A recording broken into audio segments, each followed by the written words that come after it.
Dan jika saya memberitahukan Anda tentang apa yang paling Anda sukai, hal tersebut dapat melemahkan Anda hari ini. Tidak ada teriakan, tidak ada ancaman, dan tidak ada yang muncul dalam ujian, tetapi hal ini menguras diri Anda setiap harinya. Meskipun tidak tampak, ia menguras energi Anda, mengganggu pikiran Anda, dan menyabotase momen-momen terpenting Anda tanpa Anda sadari. Kebanyakan hal ini hanya berubah ketika mencapai titik batas, namun keausan sejati hampir selalu berasal dari akumulasi, dari kebiasaan yang tidak terlihat, pola pikir yang berulang, dan hubungan yang tampak tidak berbahaya. Saat ini, semua ini menggerogoti fondasi kesehatan emosional Anda. Yang paling berbahaya adalah Anda belajar untuk menyebutnya sebagai hal yang normal, tetapi saat ini situasinya telah berubah. Saatnya untuk memotong akar dari masalah ini. Anda tidak perlu menjelaskan diri Anda, tidak perlu membela diri, dan tidak perlu mengharapkan pemahaman dari orang lain. Beberapa perubahan terjadi secara diam-diam, namun bersifat definitif. Kaum Stoa memahami hal ini. Kekuatan yang lebih mengesankan tidak selalu terdengar nyaring. Ia dibangun atas keteguhan seseorang yang tidak lagi bernegosiasi dengan apa yang menghancurkannya dari dalam. Dalam video ini, Anda akan menemukan 9 elemen yang akan mengembalikan kedamaian, kejernihan, dan kekuatan emosional Anda. Bukan karena kesombongan, tetapi karena rasa hormat. Hargailah diri Anda yang sedang tumbuh. Sebelum Anda memulai, silakan tulis di kolom komentar. Hari ini saya memutus siklus kesunyian. Saya adalah individu yang tabah. Mari kita mulai. 1. Usirlah pikiran-pikiran yang menghancurkan dalam diam. Mereka tidak sekadar mengetuk pintu pikiranmu, tetapi mereka dengan lancang masuk tanpa meminta izin sedikit pun. Begitu mereka berada di dalam, mereka duduk di sofa pikiranmu dan mulai mengacaukan segalanya seolah-olah mereka adalah pemilik tempat itu. Hal yang paling menyedihkan adalah, seringkali kita menjadi diri kita sendiri yang tanpa sadar menyerahkan kunci kepada mereka. Seolah-olah pikiran-pikiran negatif itu memiliki hak untuk menempati ruang dalam diri kita. Namun, bagaimana jika aku memberitahumu bahwa hari ini kamu bisa mengganti kuncinya? Bahwa kamu memiliki kekuatan untuk berhenti menjadi seperti ide-ide yang melemahkanmu dan mengambil kembali kendali atas pikiranmu? Pikiran-pikiran itu seperti jalan kuno yang sering kamu lalui. Kamu telah melewatinya berkali-kali, sehingga kamu bahkan tidak menyadari bahwa kamu kembali ke tempat yang sama. Rasa bersalah, perbandingan, ketidakamanan, dan berbagai pikiran negatif yang terlalu sering diulang akhirnya berakhir menjadi keyakinan yang mengakar. Berapa kali kamu mendengarkan suara dalam pikiranmu yang berkata, "Kamu tidak cukup baik, tidak ada yang berjalan baik untukmu, selalu seperti itu. Kamu merusak segalanya." Frasa-frasa tersebut, jika tidak diinterupsi, akan mengakar dalam pikiranmu layaknya tanaman yang tumbuh subur tanpa perawatan. Seperti yang dikatakan oleh Musonius Rufus, seorang filsuf Stoik dan murid Epictetus, fakta bahwa pikiran-pikiran tersebut menghuni pikiranmu bukan berarti mereka layak mendapatkan ketaatanmu. Kamu tidak harus mengikuti setiap ide yang muncul dalam benakmu. Kamu memiliki kebebasan untuk memilih ide lain yang lebih adil, lebih sehat, dan lebih membangun. Seperti yang dikatakan Socrates, rahasia perubahan terletak pada fokuskan seluruh energimu, bukan pada pertarungan melawan yang lama, tetapi dalam membangun yang baru. Dan semua itu dimulai dari dalam dirimu sendiri. Berikut adalah 3 strategi praktis agar pikiran-pikiran yang merendahkanmu tidak lagi mengendalikan dirimu. Pertama, berpikir kritis. Jangan terima begitu saja semua yang dikatakan pikiranmu seolah-olah itu adalah kebenaran mutlak. Ajukan pertanyaan sederhana. Apakah pikiran ini bermanfaat? Apakah ini membantu saya dalam mencapai sesuatu? Bayangkan kamu melihat api menyala. Apakah kamu akan menaruh tanganmu di dalam api hanya karena seseorang memberitahumu demikian? Jadi, mengapa kamu harus percaya pada sebuah ide yang hanya akan menyakitimu? Ingatlah, pikiran ini bukan perintah, melainkan saran, dan kamu memiliki hak untuk menolaknya. Kedua, pecahkan pola dengan suara aktif. Ketika sebuah ide sabotase diri muncul, Jangan hanya diam dan membiarkannya berkuasa. Jawab pikiran tersebut dengan tegas, katakan, "Terima kasih sudah memikirkannya, tetapi hari ini aku akan fokus pada solusi." Frasa sederhana ini dapat mematahkan siklus otomatis negatif. Dan ketika kamu memutuskan apa yang akan kamu beri makan pada pikiranmu, maka pikiranmu akan mulai mengikuti arah yang kamu tentukan, bukan sebaliknya. Ketiga, ubah fokus dengan niat. Otakmu tidak bisa melakukan banyak tugas sekaligus. Kamu hanya bisa memperhatikan satu hal pada satu waktu. Jika kamu memilih untuk fokus pada rasa syukur, tujuan, dan kehadiran, maka pikiran-pikiran negatif mulai kehilangan kekuatannya. Pikiran itu seperti tanaman, mereka yang kamu sirami akan tumbuh dengan baik. Oleh karena itu, siramlah pikiran yang menguatkanmu dan biarkan yang lainnya kering dan hilang. Jika kamu menginginkan strategi cepat untuk kehidupan sehari-hari, ingatlah akronim perdamaian. P untuk memahami pikiran otomatis yang muncul. E untuk menerima yang muncul tetapi jangan terjebak di dalamnya. Dan R untuk mengarahkan perhatianmu pada apa yang memperkuatmu. Pada akhirnya, pahami ini. Kamu tidak perlu bertarung dengan pikiran negatif. Yang perlu kamu lakukan adalah belajar untuk tidak mematuhinya. Psikolog Rachel Goldman, seorang spesialis kesehatan mental dan perubahan perilaku, menjelaskan bahwa kita semua memiliki pikiran yang tidak berguna dari waktu ke waktu. Yang terpenting adalah jangan biarkan pikiran-pikiran tersebut mengarahkan hidupmu. Kekuatan yang sesungguhnya bukan tentang memiliki pikiran yang tenang, tetapi tentang memilih suara mana yang akan kamu berikan mikrofon.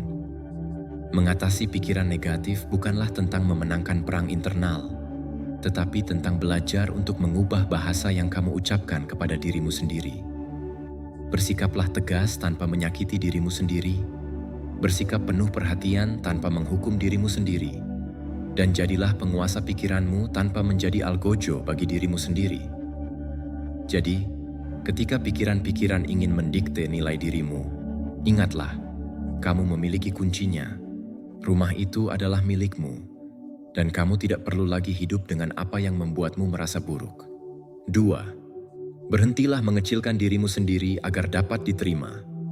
Hidup untuk menyenangkan orang lain itu serupa dengan berjalan di sepanjang jalan yang lebar dan ramai, diiringi tepuk tangan.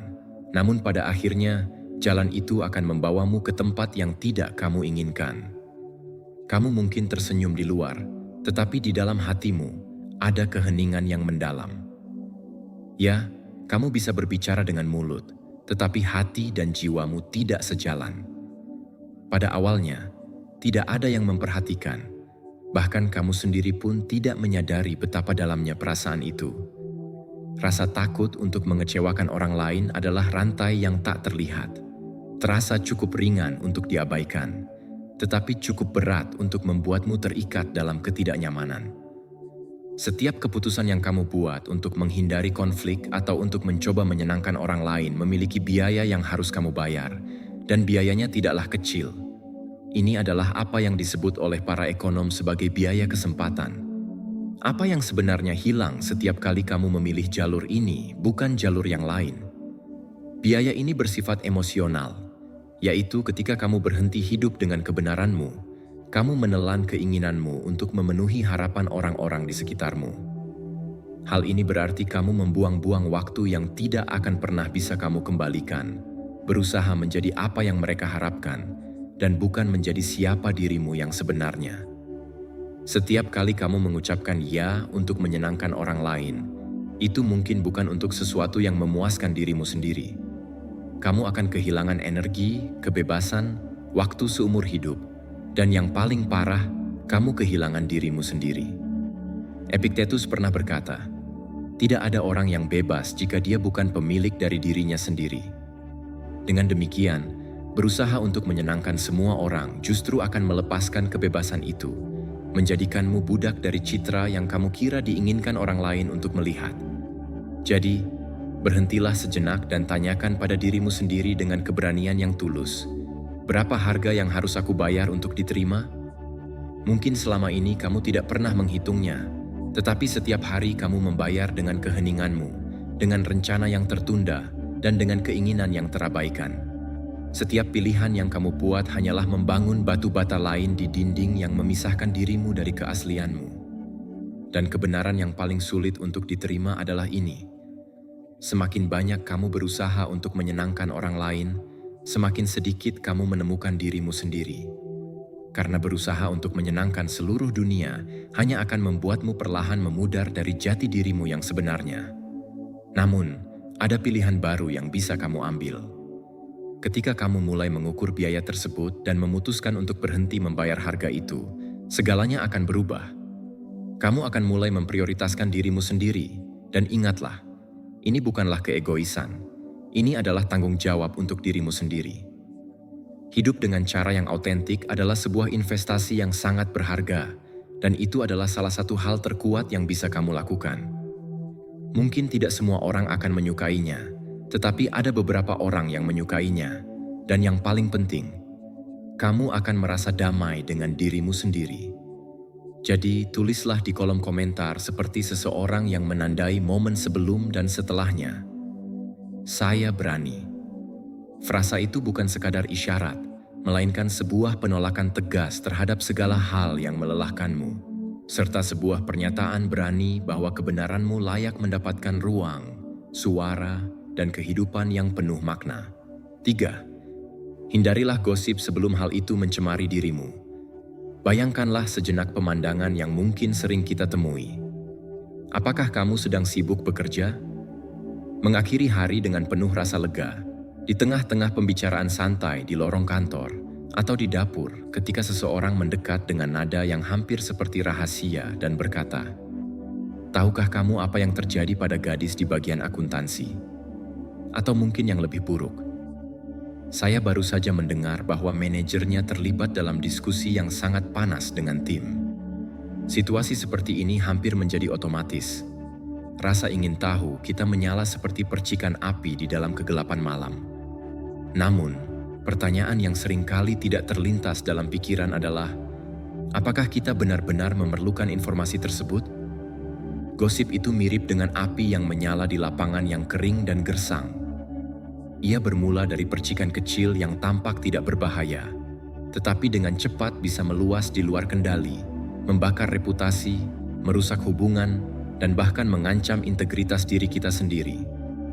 Gosip menarik minat kita karena, dalam beberapa hal, kita percaya bahwa mengetahui tentang kehidupan orang lain memberi kita kekuatan lebih. Namun, itu hanyalah sebuah ilusi. Apa yang benar-benar membawa kita lebih dekat kepada kebijaksanaan bukanlah apa yang kita katakan mengenai orang lain, melainkan apa yang kita mampu diamkan dalam diri kita sendiri. Secara historis, berbicara tentang orang lain memiliki fungsi sosial yang penting untuk melindungi, mengingatkan, dan mendekatkan kita satu sama lain. Namun, saat ini, aktivitas ini telah bertransformasi menjadi hobi yang tidak produktif. Dan di mana tidak ada tujuan yang jelas, disitulah ada pemborosan. Sebelum kamu memutuskan untuk menceritakan sesuatu tentang seseorang, lakukanlah sebuah tes yang sederhana namun sangat kuat. Tanyakan pada dirimu sendiri, apakah saya akan merasa senang jika mereka mengatakan hal ini tentang saya?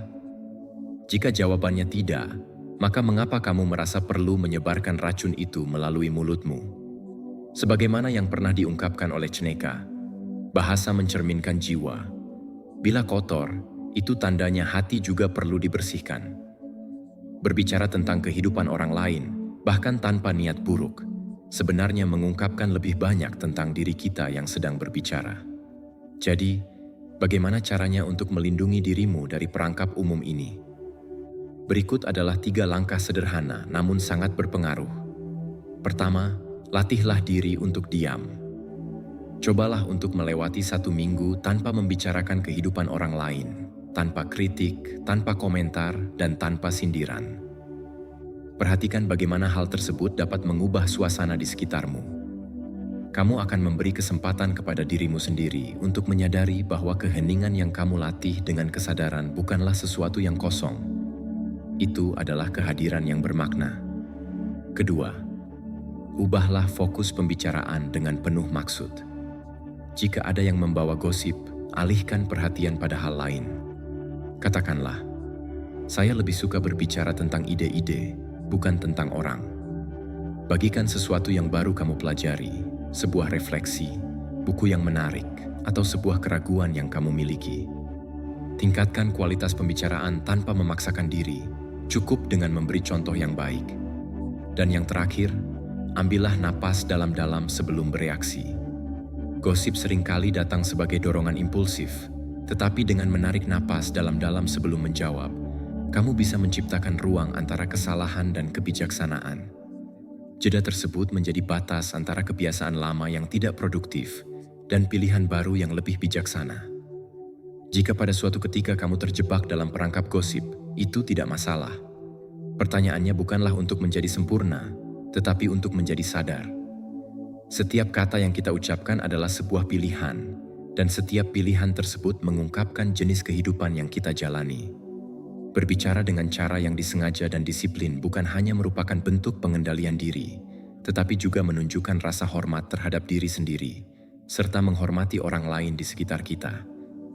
Melalui ruang sakral yang kita ciptakan dalam komunikasi, kita bisa menemukan makna yang lebih dalam. Marcus Aurelius pernah mengingatkan kita, ingatlah, semua yang kita dengar adalah pendapat, bukan fakta. Segala sesuatu yang kita lihat adalah perspektif, bukan kebenaran. Dan pada akhirnya, gosip hanya akan menjauhkan kita dari kebenaran yang hakiki, menjauhkan kita dari keheningan yang mendengarkan, kata-kata yang membangun, dan kedamaian yang lahir ketika kita memilih untuk tidak menyakiti orang lain. 4. Matikan kebisingan sebelum ia memadamkan dirimu. Ada sesuatu yang sangat halus, nyaris tak terlihat, yang secara perlahan-lahan melemahkan kita setiap hari. Gangguan yang terus-menerus ini tidak berteriak, tidak meninggalkan bekas yang terlihat, tetapi ketika kamu menyadarinya, itu sudah mengambil waktu, fokus, dan kehadiranmu. Kita hidup tenggelam dalam aliran informasi yang tak terbatas. Video pendek yang menghibur, notifikasi yang terus berdatangan, tanda suka yang mengonfirmasi, gulungan yang tak ada habisnya, komentar yang beraneka ragam, dan umpan media sosial yang tidak pernah berakhir. Rasanya seperti tinggal di tepi laut dengan ombak yang terus menghantam tanpa henti, tetapi tanpa pernah belajar cara berenang. Kamu akan terseret perlahan-lahan tanpa ada hambatan yang menyadarkanmu.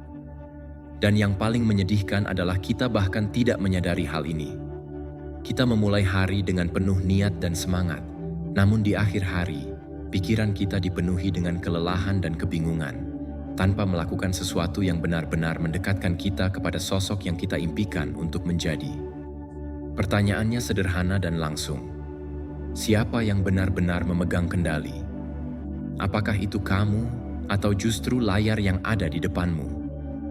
Masalah sebenarnya bukan terletak pada teknologi itu sendiri, melainkan pada kecanduan kita terhadap stimulasi yang berlebihan, ketidakmampuan untuk diam, serta ketakutan untuk menghadapi kenyataan dengan jujur tanpa gangguan yang mengalihkan perhatian.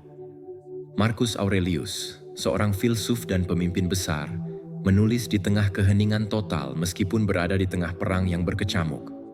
Jangan biarkan jiwamu larut menjadi pecahan-pecahan yang tidak berharga. Dan itulah yang sebenarnya terjadi ketika kita hidup terhubung dengan segalanya, kecuali diri kita sendiri. Setiap klik tanpa tujuan adalah bagian dari dirimu yang hilang. Setiap perpindahan yang dilakukan secara kompulsif adalah pelarian dari kenyataan, dan mereka yang terus-menerus melarikan diri dari diri mereka sendiri tidak akan pernah menemukan kedamaian yang sejati. Apakah kamu menginginkan gambaran yang lebih nyata? Bayangkan sebuah rumah dengan semua jendela terbuka lebar, angin yang berhembus, debu yang beterbangan, dan kebisingan dari luar semua masuk tanpa permisi.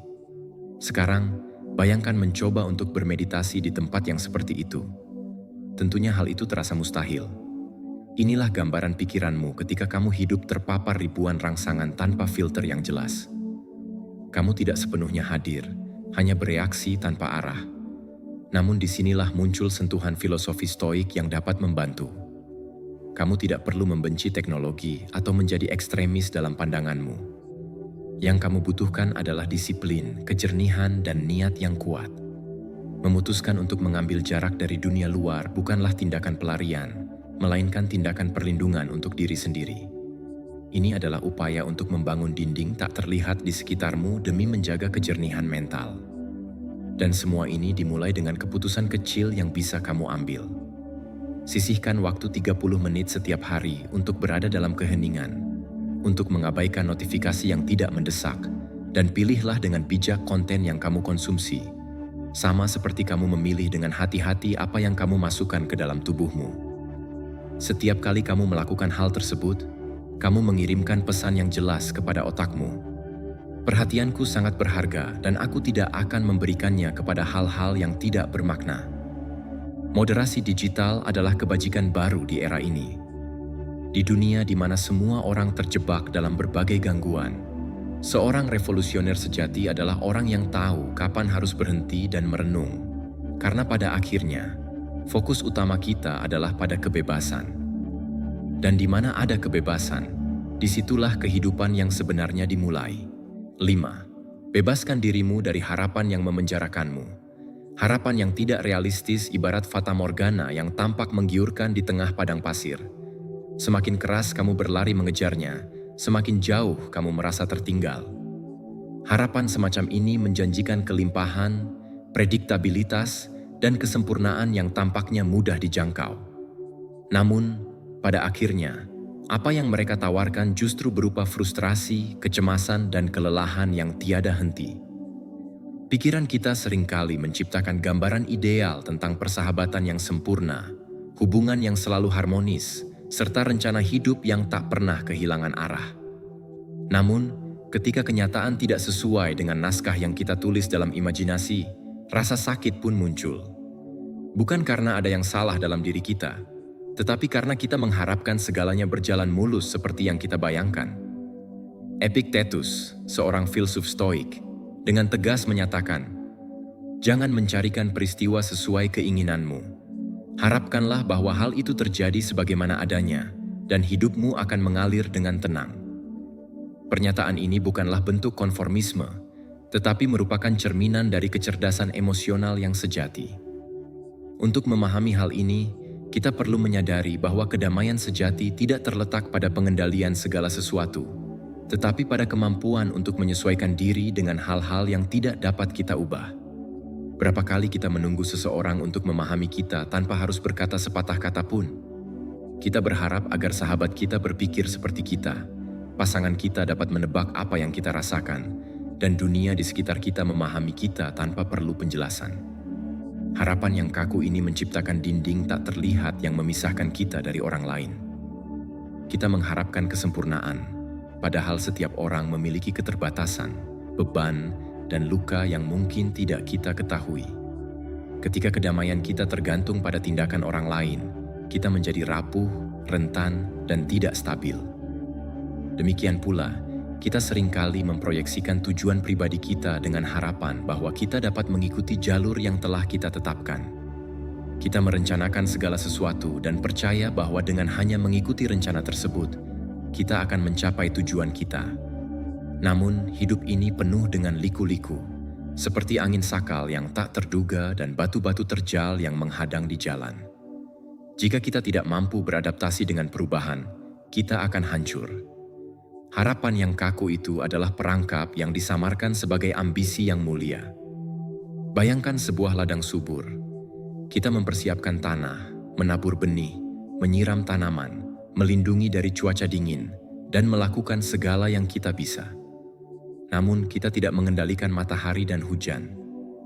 Kita dapat melakukan yang terbaik, tetapi hasilnya mungkin tidak sesuai dengan harapan kita. Kebijaksanaan, seperti yang diajarkan oleh kaum Stoa, adalah tentang memfokuskan perhatian kita pada bagian yang menjadi tanggung jawab kita dan melepaskan bagian yang tidak tergantung pada kita. Kedamaian sejati bukanlah tentang pasif, melainkan tentang penerimaan aktif. Artinya, kita melakukan yang terbaik yang bisa kita lakukan, dan setelahnya, kita melepaskan hasilnya kepada kehidupan. Harapan yang tidak realistis adalah penjara dengan dinding tak terlihat. Kita bisa berjalan, tetapi tidak pernah benar-benar bergerak maju. kita menyalahkan diri sendiri atas hal-hal yang sebenarnya tidak pernah berada dalam kendali kita, dan kita terjebak dalam mantra kejam tentang apa yang seharusnya terjadi berbeda. Marcus Aurelius, seorang pemikir Stoik terkenal, menulis, "Jangan membuang energi untuk mengeluh bahwa dunia tidak seperti yang seharusnya. Alih-alih, fokuslah pada transformasi yang dapat kamu lakukan dalam dirimu sendiri." Ini adalah inti dari filsafat Stoik. Kuasai dirimu sendiri, bukan dunia di sekitarmu. Fleksibilitas bukanlah tanda kelemahan. Sebaliknya, itu adalah kebijaksanaan. Kekuatan sejati terletak pada kemampuan untuk terus melangkah maju, bahkan ketika jalan yang harus kita tempuh tidak sesuai dengan yang kita bayangkan. Oleh karena itu, hilangkan ekspektasi yang tidak realistis. Rangkullah kenyataan, terima ketidaksempurnaan, dan bersiaplah untuk segala kemungkinan. Biarkan kehadiranmu hari ini menjadi benih yang ditaburkan, yang hanya akan mekar seiring berjalannya waktu. Pada akhirnya, kedamaian bukanlah tentang memiliki segalanya di bawah kendali kita, melainkan tentang menyadari bahwa apapun yang terjadi, kita memiliki kekuatan untuk melanjutkan hidup. 6. Berhentilah mencoba membuat hidupmu terhenti demi mencapai kesempurnaan. Perfeksionisme seringkali menyamarkan dirinya dengan tampilan kebajikan, tetapi pada hakikatnya, ia bertindak seperti sebuah penjara yang mengurungmu. Suara yang selalu menggerogoti pikiranmu itu berkata, "Ini masih belum cukup baik." Bahkan ketika kamu telah mempelajari semua yang perlu dipelajari, memeriksa setiap detail berulang kali, dan menyiapkan segala sesuatu dengan sangat teliti, suara itu tetap muncul. Pertanyaan demi pertanyaan yang melumpuhkan, membuatmu merasa seolah-olah tidak ada yang cukup baik untuk disajikan kepada dunia. Pernahkah kamu menghentikan sebuah proyek hanya karena rasa takut tidak mampu melaksanakan tugas dengan baik? Kamu mungkin telah menghabiskan berjam-jam untuk menyempurnakan detail-detail yang sebenarnya tidak akan pernah diperhatikan oleh siapapun, hanya untuk merasa bahwa kamu bisa mengendalikan situasi. Inilah yang dimaksud dengan perfeksionisme. Sebuah ketakutan yang menyamar sebagai ketekunan, ketakutan untuk membuat kesalahan, ketakutan untuk dihakimi, dan ketakutan untuk menunjukkan sesuatu kepada dunia yang tidak sempurna. Namun, kenyataannya adalah pencarian kesempurnaan ini adalah sebuah perangkap. Kamu tidak berusaha untuk menjadi lebih baik, tetapi justru berusaha menghindari rasa sakit. Seperti yang pernah diungkapkan oleh Musonius Rufus dari aliran Stoik, lebih baik gagal dengan berani mencoba daripada tetap diam menunggu kondisi yang tidak pernah akan tercapai.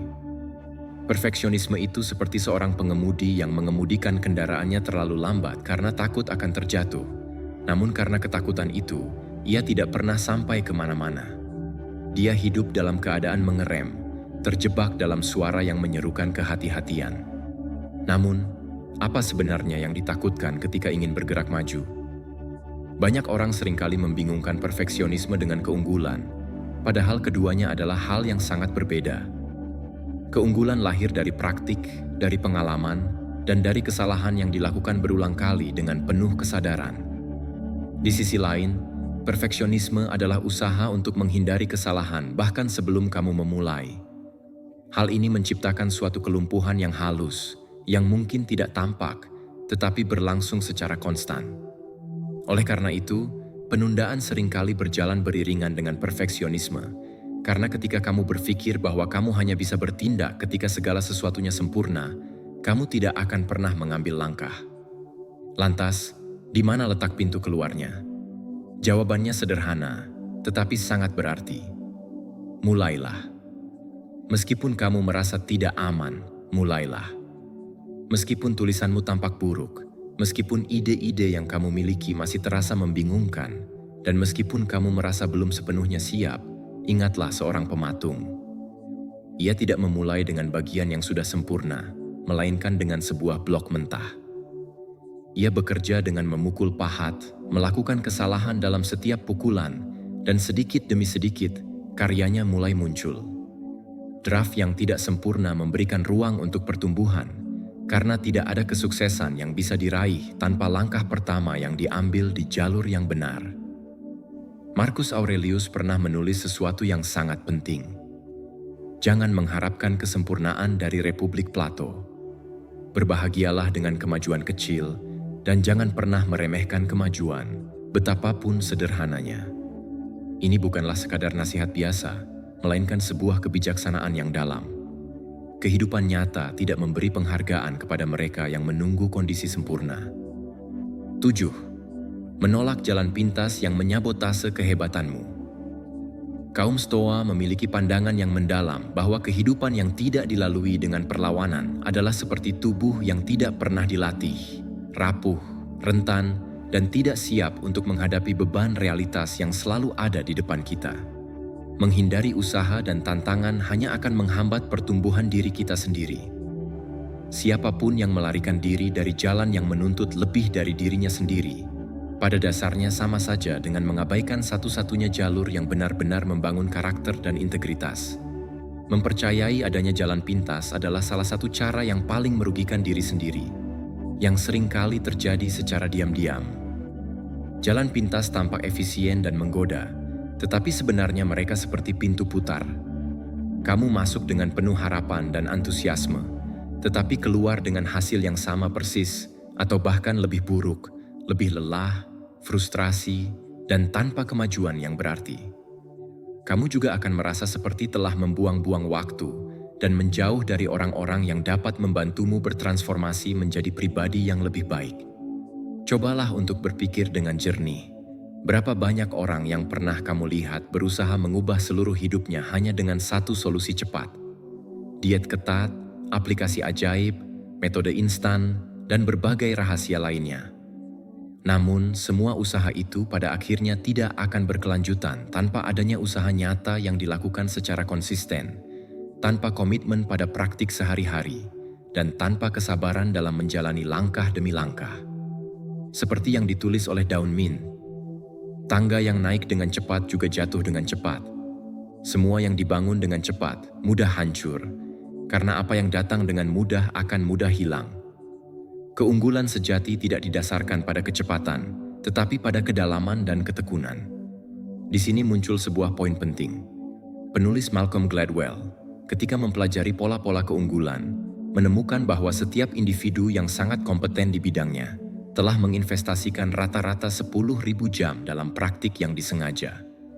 Ini tidak hanya berarti mengulang suatu tindakan dalam waktu yang lama, tetapi lebih kepada menyerahkan diri sepenuhnya pada proses tersebut hari demi hari, dengan niat yang kuat, disiplin, dan keterbukaan untuk membuat kesalahan, menyesuaikan diri, dan tumbuh. Jalan ini adalah tentang kesabaran, kegigihan, dan kerendahan hati. Orang yang selalu mencari jalan pintas tidak hanya akan menghasilkan hasil yang buruk, tetapi juga mengembangkan pola pikir yang tidak sabaran dan rapuh. Ketika kesulitan pertama muncul, dan kesulitan itu selalu ada, pikiran yang rapuh tersebut akan runtuh. Karena jalan pintas tidak mengajarkan kita tentang ketahanan, jalan pintas tidak membangun karakter. Kaum Stoa memahami hal ini dengan baik. Epictetus, seorang filsuf Stoik, pernah berkata, "Jika kamu ingin meningkatkan diri, bersiaplah untuk terlihat bodoh untuk sementara waktu." Ini adalah kebenaran yang sering dihindari oleh banyak orang. Jalan yang paling menuntut bukanlah sebuah hukuman, melainkan pelatihan untuk jiwa kita. Disitulah kita belajar untuk menunggu tanpa menyerah, mengulang usaha tanpa mengeluh, dan membuat kesalahan tanpa kehilangan semangat. Pencapaian terbesarmu bukanlah tentang menemukan rute tercepat, tetapi tentang menjadi pribadi yang mampu mempertahankan kesuksesan yang diinginkan, bukan karena keberuntungan, tetapi berdasarkan prestasi yang nyata, berdasarkan konstruksi yang kokoh. Jadi, tulislah di kolom komentar dengan keteguhan dan hati nurani. Aku memilih jalan yang mengubah, bukan karena ini yang paling mudah, tetapi karena ini adalah yang membentuk di dalam diriku sesuatu yang tidak dapat diambil oleh siapapun dariku. Sebuah pernyataan tentang kekuatan batin, kejelasan tujuan, dan kebajikan sejati yang akan menjadikan kita lebih kuat dan lebih berharga. 8. Kuasai pikiranmu sebelum kecemasan mengambil alih kendali. Kecemasan itu seperti bayangan. Ia muncul bahkan sebelum matahari terbit. Kamu bahkan belum memulai hari dan sudah merasakannya. Jantung berdebar kencang, pikiran berdebar, tubuh tegang. Dan hal yang paling aneh adalah sebagian besar waktu tidak ada bahaya nyata. Hanya rasa takut terhadap sesuatu yang bisa terjadi, atau lebih buruk lagi, sesuatu yang mungkin tidak akan pernah terjadi. Orang Stoa menyebutnya sebagai penderitaan yang diantisipasi, kebiasaan hidup secara mental di masa depan yang belum datang, mencoba mengendalikan apa yang tidak ada di tanganmu. Dan begitulah kecemasan muncul. Karena ketika kamu mencoba mengendalikan yang tak terkendali, yang kehilangan kendali adalah dirimu. Pikirkan tentang kecemasan seperti mengemudi di jalan yang penuh mobil. Kamu tidak bisa mengendalikan pengemudi lain. Tidak peduli seberapa banyak kamu khawatir. Jika kamu mencoba, kamu hanya akan mendapatkan stres. Satu-satunya hal yang ada di bawah kendalimu adalah cara kamu mengatur fokusmu, kecepatan, dan keputusanmu. Hal yang sama terjadi dalam kehidupan. Sebagian besar kecemasan lahir dari kesalahan halus itu, menyalurkan energi ke tempat yang tidak kita miliki energinya. Kita ingin tahu apakah wawancaranya akan baik-baik saja, jika hubungan itu akan bertahan lama, jika pesannya akan dijawab. Tetapi semua pertanyaan ini memiliki kesamaan. Mereka hidup di masa depan dan di luar kendalimu. Bagi kaum Stoa, kecemasan adalah gairah jiwa, sebuah keadaan emosional yang berantakan yang menyeret kita ke bawah dan menjauhkan kita dari akal sehat. Mereka berkata, jiwa menjadi gelisah ketika ia melupakan apa yang ada dalam kekuasaanmu. Penawarnya selalu sama. Kembali ke apa yang tergantung padamu, kebiasaanmu, postur tubuhmu, tindakanmu, dan pendekatanmu. Disitulah letak keamanan sejati. Sekarang bayangkan kecemasan sebagai sebuah pohon.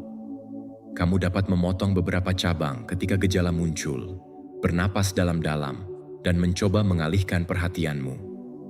Tetapi jika akarnya sakit, pohonnya akan terus lemah. Akar dari kecemasan ada pada rasa takut. Takut terhadap hal yang tidak terduga. Takut terhadap penghakiman. Takut akan rasa sakit yang mungkin bahkan belum kamu alami. Hanya mereka yang memiliki keberanian untuk melihat akar itu yang dapat mengubah buahnya. Menenangkan kecemasan bukan berarti mematikan gejalanya, tetapi menyuburkan akar yang benar. Kesadaran, kehadiran, penerimaan. Ketika rasa takut datang, tanyakan pada dirimu sendiri. Apakah saya bereaksi terhadap masa kini atau masa depan? Apakah masa depan itu hanya ada dalam pikiranku? Pertanyaan sederhana ini dapat membawamu kembali pada saat ini, satu-satunya tempat di mana kehidupan itu benar-benar terjadi. Epictetus menulis, jika itu di luar kendalimu, itu bukan masalahmu. Yeca menambahkan, sangat disayangkan roh yang hidup dengan rasa cemas akan apa yang belum datang. Jadi mungkin hari ini adalah saatnya untuk melepaskan. Lepaskan usaha untuk meramalkan segalanya. Lepaskan ilusi bahwa kamu perlu memiliki semua jawaban. Lepaskan rasa takut karena tidak dapat mengendalikan. Karena kekuatan sejati tidak terletak pada mengantisipasi apa yang akan datang, tetapi lebih pada percaya bahwa kamu akan tahu bagaimana harus bertindak ketika hal itu tiba. Jika ide ini masuk akal bagimu, tulis di komentar. Saya melepaskan apa yang tidak dapat saya kendalikan. Itu adalah deklarasi awal dari sebuah perubahan kebiasaan. Hidup lebih hadir, lebih ringan, lebih jelas, dan tidak membiarkan kecemasan membuat keputusan untukmu. 9. Kamu juga berhak untuk menjadi prioritas setiap hari. Menempatkan dirimu di belakang layar adalah hal yang jauh lebih buruk daripada sekadar mengabaikan keberadaanmu. Itu sama saja dengan melupakanmu. Memprioritaskan semua orang di sekitarmu tanpa memberi perhatian pada dirimu sendiri. Dan ketika akhirnya kamu memiliki sedikit waktu untuk diri sendiri, kamu merasa bingung. Kamu tidak lagi tahu apa yang kamu rasakan, apa yang kamu inginkan, atau bahkan siapa dirimu sebenarnya. Pada awalnya, semua ini mungkin terasa seperti sebuah tindakan kemurahan hati. Kamu selalu siap membantu, selalu mengatakan ya, selalu berusaha memecahkan masalah, dan mengurus segala sesuatu. Namun seiring berjalannya waktu, semua itu dapat berubah menjadi pengunduran diri yang tidak terlihat. Kamu membatalkan keberadaanmu sendiri dalam dosis kecil, sampai-sampai kamu tidak menyadari bahwa kamu telah menghilang dari kehidupanmu sendiri. Kaum Stoa menyebut fenomena ini sebagai kehilangan arah batin dan ketidakjelasan. Mereka yang hidupnya terfokus hanya pada hal-hal di luar diri mereka, seringkali terputus dari alasan dan tujuan yang sebenarnya mereka pegang di dalam hati. Musonius Rufus, seorang filsuf Stoik, pernah berkata, "Dia yang tidak menjaga dirinya sendiri tidak mengenal dirinya sendiri, dan dia yang tidak peduli pada dirinya sendiri tidak mengenal dirinya sendiri." Meninggalkan dirimu untuk nanti sesekali mungkin adalah hal yang wajar, tetapi ketika kebiasaan itu terbentuk, kamu mulai bergerak dengan inersia, seolah-olah kamu hanyalah bagian dari kehidupan orang lain, bukan kehidupanmu sendiri. Pernahkah kamu merasakan hal seperti ini? Mengurus segalanya, menanggapi semua orang, tetapi di akhir hari, kamu merasa kosong. Itu adalah tanda paling jelas bahwa kamu tersesat di tengah jalan. Bayangkan situasi ini seperti mencoba menjaga rumah tetap bersih, tetapi lampu-lampunya mati. Kamu berusaha memperbaiki semuanya dengan terburu-buru, tetapi kamu malah tersandung pada langkahmu sendiri. Dan tanpa kamu sadari, kamu berjalan dalam kegelapan, menumpuk debu emosional, kelelahan mental, dan melupakan dirimu sendiri. Perawatan diri bukanlah kemewahan atau hadiah. Itu adalah kebutuhan yang sangat mendasar. Perlu diingat bahwa kamu tidak dapat menawarkan kehadiran yang tulus dan nyata bagi orang lain jika kamu sendiri tidak hadir dalam kehidupanmu. Ini adalah tentang berhenti menjadi yang terakhir dalam daftar prioritas, seolah-olah kamu adalah satu-satunya yang tidak pantas mendapatkan perhatian. Merawat diri sendiri adalah sesuatu yang sepadan untuk tubuh, pikiran, dan jiwa. Tidur yang cukup, makan dengan baik, bernapas dengan tenang, bergerak, menikmati momen diam, dan merenung. Semua itu bukan hanya untuk menjaga agar kamu tetap berdiri, tetapi juga untuk terhubung kembali dengan dirimu sendiri. Jadi, lihatlah dengan berani pada rutinitas harianmu. Berapa kali kamu benar-benar pergi untuk dirimu sendiri? Berapa banyak janji yang kamu tepati untuk semua orang, kecuali untuk dirimu sendiri? Jika kamu terus-menerus meninggalkan dirimu, dunia akan terus bergerak maju, dan kamu akan selalu berada di posisi terakhir. Itulah sebabnya, hari ini, saatnya untuk merebut kembali ruang tersebut, bukan sebagai tindakan egois, tetapi sebagai tanda kedewasaan. Siapa yang menghargai dirinya sendiri akan menginspirasi rasa hormat dari orang lain. Siapa yang memprioritaskan dirinya sendiri akan memperluas kehadirannya dan mengembalikan keseimbangan dalam hidupnya. Tulis di kolom komentar hari ini, "Kembali padaku." Frasa itu adalah awal dari komitmen baru terhadap kejelasan, energi, dan kebenaran dirimu. Karena hidup untuk semua orang, tetapi lebih sedikit untuk dirimu sendiri bukanlah tindakan kemurahan hati, melainkan bentuk kelalaian yang tersembunyi. Dan kamu tidak pantas untuk terus-menerus mengabaikan dirimu sendiri. Jadi, berikan like pada pemikiran ini, bagikan kepada siapapun yang mungkin membutuhkannya. Dengarkan kata-kata ini, dan berlangganan untuk melatih pikiranmu bersama kami. Mari kita bersama-sama belajar untuk menghargai diri sendiri dan menemukan kembali cahaya dalam hidup kita.